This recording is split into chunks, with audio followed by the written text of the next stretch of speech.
حدیث مبارک ہے کہ ابو شریح کعبی رضی اللہ عنہ نے کہا کہ نبی کریم صلی اللہ علیہ وآلہ وسلم نے فرمایا، جو شخص اللہ اور آخرت کے دن پر ایمان رکھتا ہو اسے ایسے مہمانوں کی عزت کرنا چاہیے۔ اس کی خاطرداری اس طرح ایک دن اور رات کی ہے اور مہمانی 3 دن اور راتوں کی ہے۔ اس کے بعد جو ہو وہ صدقہ ہے، اور مہمان کے لیے جائز نہیں کہ وہ اپنے میزبان کے پاس اتنے دن ٹھہر جائے کہ اسے تنگ کر ڈالے۔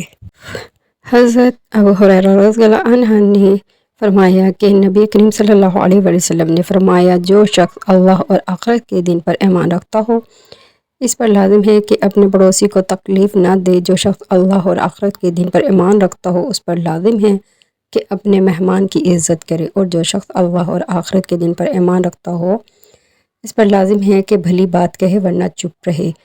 حدیث صحیح بخاری 6135۔